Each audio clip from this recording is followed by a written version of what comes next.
जब अधर्म अपने चरम पर पहुंच जाता है, जब अहंकार, अन्याय और पाप से सृष्टि डगमगाने लगती है, तब सृष्टि के संतुलन के लिए स्वयं ईश्वर मानव रूप में अवतरित होते हैं।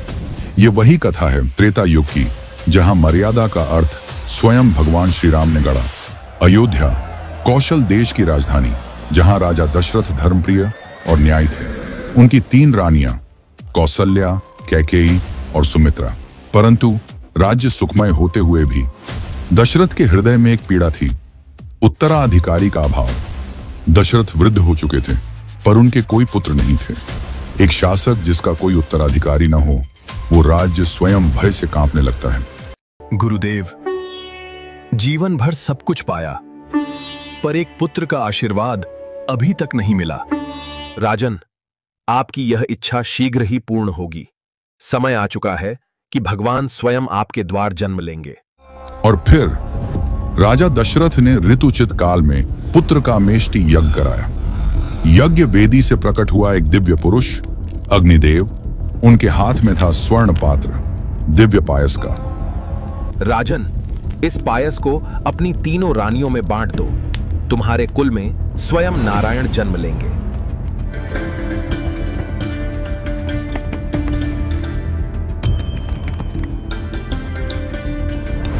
और कुछ समय बाद उस दिव्य रात्रि में, जब चांद भी स्थिर था, जब गंधर्वों ने स्वर्ग से पुष्प वृष्टि की, कौसल्या ने एक तेजस्वी बालक को जन्म दिया। और तभी ब्रह्मांड में एक नया अध्याय शुरू हुआ। वो बालक जिसकी मुस्कान में सृष्टि का संतुलन था, जिसकी आंखों में करुणा और जिसके नाम से ही युगों की शुरुआत होती है, वही थे राम। ये पुत्रा नहीं, वर्धन है, स्वयं विष्णु का अंश। रानी कौसल्या के गर्भ से राम, कैकेयी से भरत और सुमित्रा से लक्ष्मण व शत्रुघ्न का जन्म हुआ। 4 राजकुमार 4 दिशाओं की तरह, जो मिलकर धर्म का व्रत बनाते हैं। वर्ष बीतते गए, राम बड़े हुए, शांत, विनम्र परंतु अदम्य, जिनके लिए धनुष चलाना उतना ही सहज था जितना किसी साधु के लिए ध्यान लगाना। पर उसी समय एक घटना ने राम के जीवन की दिशा बदल दी। जब महर्षि विश्वामित्र अयोध्या पहुंचे। प्रिंस राम, आप न केवल शक्तिशाली हैं, बल्कि संयम का प्रतीक भी हैं। महाराज दशरथ, मुझे आपके पुत्र राम की आवश्यकता है। नका और मरीचा नामक राक्षस मेरे यज्ञ में बाधा डाल रहे हैं। सिर्फ वही उन्हें हरा सकता है। महर्षि, मेरे प्राण ले लीजिए, मेरा धन ले लीजिए, पर मेरे राम तो अभी बालक है।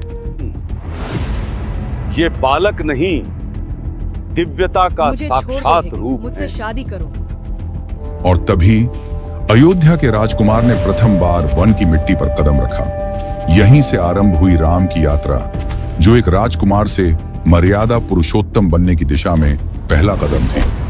ताड़का का आतंक फैल चुका था, वृक्षों की जड़ें तक भय से कांपती थीं, पर राम ने जब धनुष उठाया तो मानो स्वयं सूर्य ने प्रकाश फैला दिया। प्रजा को भय दे, वो राक्षस नहीं, अधर्म का प्रतीक है।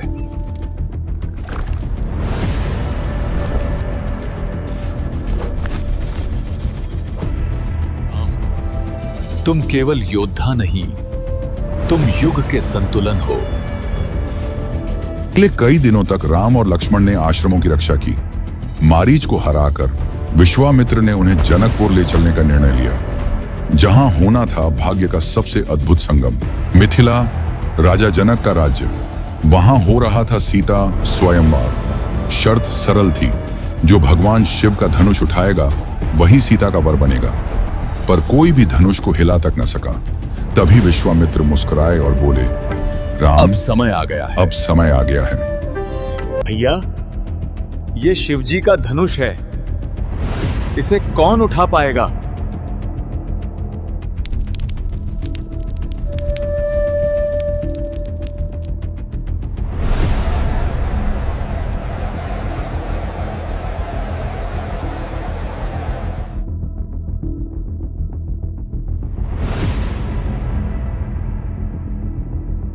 और अगले ही क्षण एक दिव्य गर्जना हुई। धनुष टूटा, और ब्रह्मांड गूंज उठा। आकाश से पुष्प वर्षा हुई और स्वयं सीता ने माला माला लेकर आगे बढ़ी। उस क्षण केवल दो हृदय नहीं मिले, धर्म और सौंदर्य का संगम हुआ और वहीं से आरंभ हुई उस रामायण की यात्रा जो युगों युगों तक मानवता के लिए आदर्श बनी रही।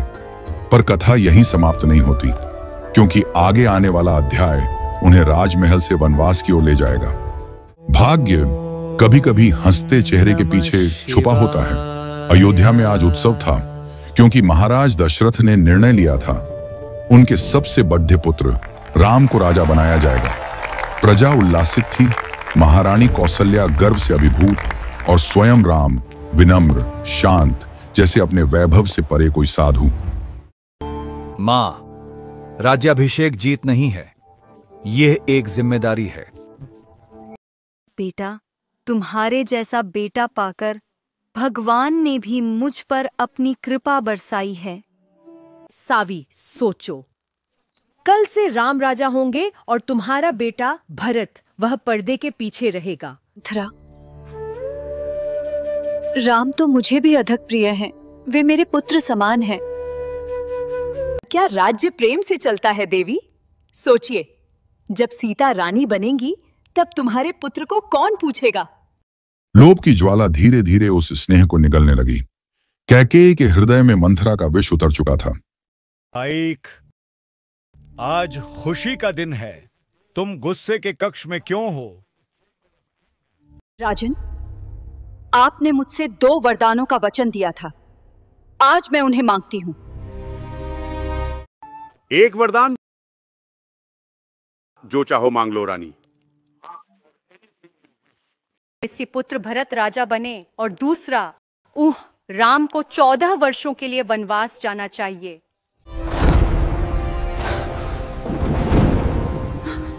राम, मेरा प्राण। महाराज के होंठ कांप उठे, आंखों से अश्रुधारा बह निकली, पर वचन ही उनका धर्म था। उन्होंने प्रतिज्ञा निभाई और एक पिता टूट गया। मां, यह सजा नहीं है, यह मेरे पिता के वचन की पूर्ति है। वनवास भी मेरे लिए अयोध्या जैसा होगा। ये कैसा अन्याय है? तुम्हारी पवित्रता पर भी परछाई पड़ गई। अधर्म को अधर्म से नहीं मिटाया जा सकता, सत्य ही मेरा अस्त्र है।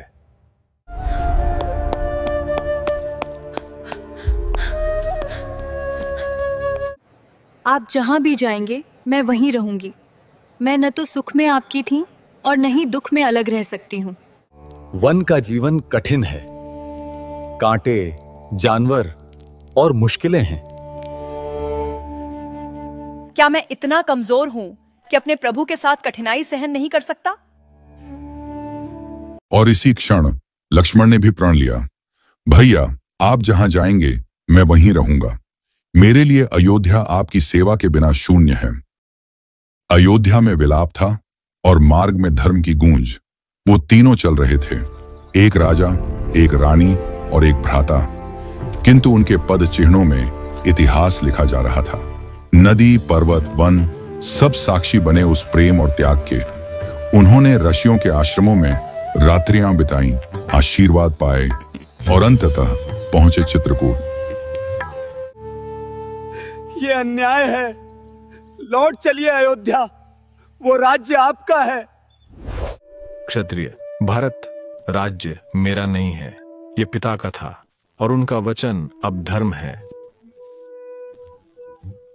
तो कम से कम मुझे अपनी चप्पलें दे दो ताकि मैं उन्हें सिंहासन पर रख सकूं। अयोध्या आपके धर्म से शासित हो। और फिर एक भाई ने दूसरे की पादुकाएं सिर पर रखी। इतिहास में पहली बार प्रेम ने राज सिंहासन को भी छोटा कर दिया। समय बीतता गया, राम, सीता और लक्ष्मण पंचवटी में बस गए। प्रकृति उनका घर बनी और साधु संत उनके सखा। ये वन भी कितना सुंदर है। यहाँ न स्वर्ण है न रथ पार पर शांति है। परंतु हर सुख के पीछे छिपा होता है अगला तूफान। वन में राक्षसी शूर्पणखा का प्रवेश हुआ।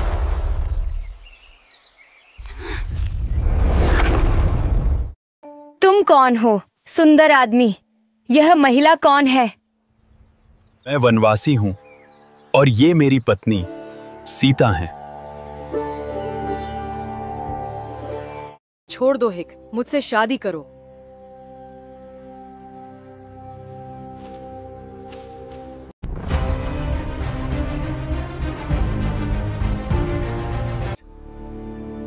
क्या तुम अपनी सीमाएं भूल गए हो?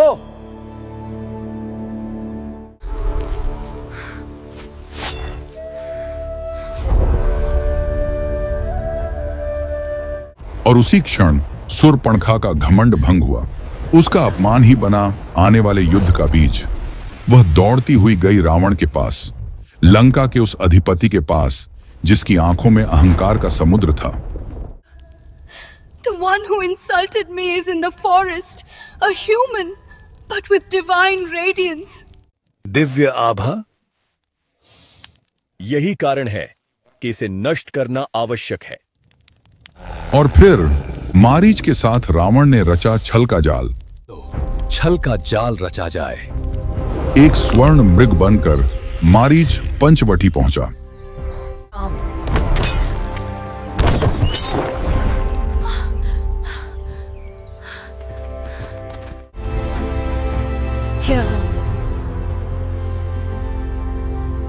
He cannot protect you. माता सीते, भैया संकट में नहीं हो सकते।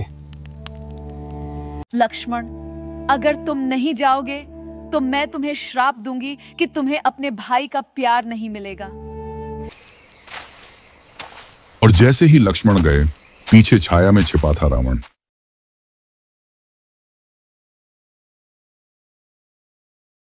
राक्षस, दूर रहो, राम जल्द ही आएंगे। Ravana, come with me! Rama! Rama!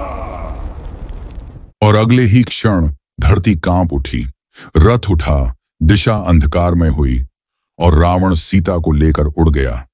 One की वायु चीत्कार करने लगी। जटायु, वह वृद्ध गिद्ध जिसने धर्म की रक्षा के लिए अपने पंख बलिदान कर दिए। रावण, उसे छोड़ दे, नहीं तो मैं तेरा अंत कर दूंगा। परंतु रावण ने उसे घायल कर गिरा दिया और लंका की ओर बढ़ गया। उस दिन संसार ने देखा, एक युद्ध का बीज बोया जा चुका था। सीता, सीता, कहां हो तुम? वन का सन्नाटा बोल उठा। एक पति की पुकार गूंज बनी और वहीं से आरंभ हुई वह यात्रा जो अधर्म के अंत और धर्म की पुनर्स्थापना की दिशा में बढ़ेगी। वन अब शोक से भर चुका था। सीता जा चुकी थी और राम का हृदय पहली बार टूट गया था। वो राजकुमार जो कभी मुस्कान में मर्यादा का प्रतीक था, आज दुख में पर्वत की तरह स्थिर था। लक्ष्मण, मैंने उसे खो दिया। मेरी सीता, मेरा जीवन। माँ, हम हार नहीं मानेंगे। चाहे धरती उलट-पलट क्यों ना हो जाए, हम माँ को ढूंढ लेंगे। और यहीं से आरंभ हुई वह खोज जो इतिहास की सबसे महान यात्रा बन गई। मार्ग में उन्हें मिला जटायु मृत्यु के द्वार पर पड़ा हुआ। राम, रावण, सीता, दक्षिण दिशा। तुमने धर्म के लिए प्राण त्याग दिए। जटायु, तुम्हारा नाम युगों तक गूंजेगा। राम और लक्ष्मण आगे बढ़े और पहुंचे किष्किंधा। वहां उनकी भेंट हुई वानरराज सुग्रीव से, जो अपने ही भाई बाली के अत्याचार से निर्वासित था। यदि आप मेरे लिए बाली का अंत कर दें, तो मैं आपकी पत्नी की खोज में अपनी वानर सेना लगा दूंगा। सुग्रीव, चाहे अधर्म मनुष्य का हो या बंदर का, उसे समाप्त होना चाहिए।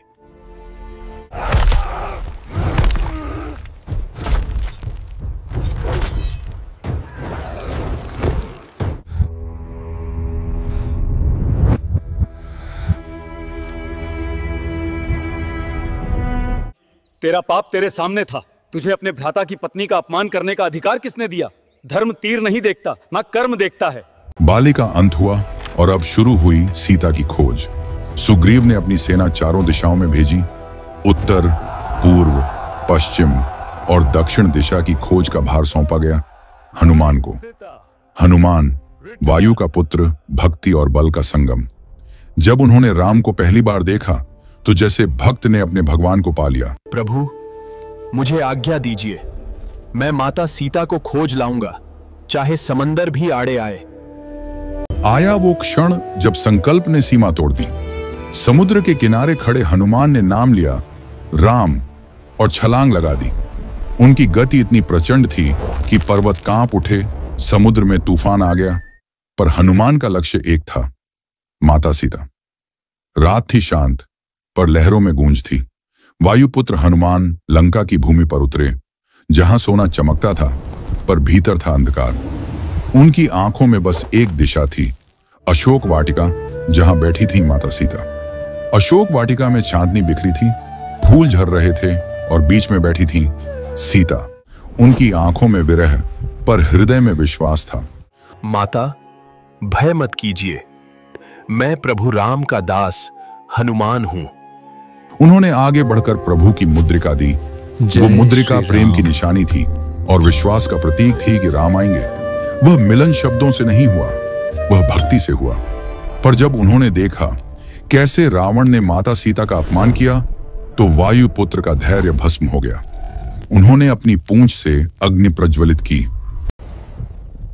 अब अधर्म को उसकी सीमा दिखाने का समय आ गया है। और वह अग्नि केवल लंका की नहीं, अहंकार की थी। हर महल जल उठा, हर छत कांप उठी, और बीच उस अग्नि के हनुमान गर्व से बोले, जय श्री राम। लंका दहन के बाद हनुमान लौटे। माथे पर धूल थी, पर चेहरे पर विजय का तेज। उन्होंने सीता का संदेश राम को सुनाया। प्रभु, माता ने कहा है, विश्वास रखिए, विजय आपकी होगी। उस दिन राम मुस्कुराए, क्योंकि अब धर्म की विजय निश्चित थी।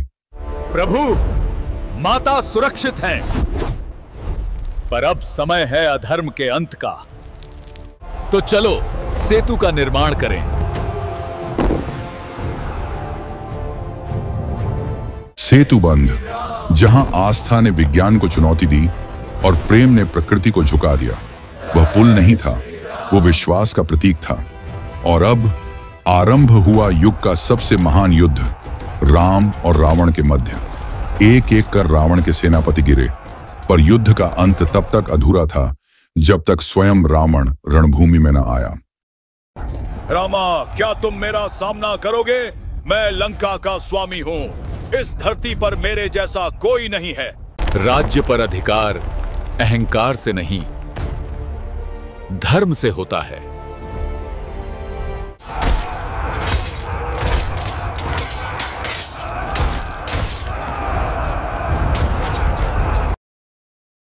राम, मैं मृत्यु से नहीं डरता, क्योंकि मैं स्वयं मृत्यु हूं। तो फिर मृत्यु को उसका स्वरूप दिखाना ही धर्म है। तीर और तांडव की गूंज से आकाश कांप उठा। रावण के 10 मस्तक गर्जना करते रहे, पर अंततः वह क्षण आया जब सत्य ने असत्य को भेद दिया। और उसी क्षण ब्रह्मांड ने सांस रोकी, धरती ने राहत की सांस ली, अधर्म का अंत हुआ। रावण, तुम महान ज्ञानी थे। मैं तुम्हारा शत्रु नहीं, केवल विधि का साधन हूं। सीते, इस संसार के सामने तुम्हारी पवित्रता को सिद्ध करना आवश्यक है। अग्नि ही साक्षी बनेगी। अग्नि ने सीता को न जलाया, क्योंकि अग्नि भी जानती थी प्रेम पवित्र होता है। फिर लौटे राम अयोध्या, पुष्पक विमान पर सवार होकर। नगर फिर से सज गया, दीप जल उठे और प्रजा जयकार करने लगी। जय श्री राम। राज्याभिषेक हुआ, परंतु इस बार सिंहासन पर केवल राजा नहीं बैठे थे। मर्यादा का प्रतीक, त्याग का स्वरूप और युगों के आदर्श श्री राम। और इसी तरह त्रेता युग की सबसे दिव्य कथा पूरी हुई, जहां प्रेम ने शक्ति को हराया और धर्म ने अधर्म को। राम केवल एक नाम नहीं, वो जीवन का सूत्र है, क्योंकि जब तक इस धरती पर अन्याय रहेगा तब तक कोई ना कोई राम उठेगा।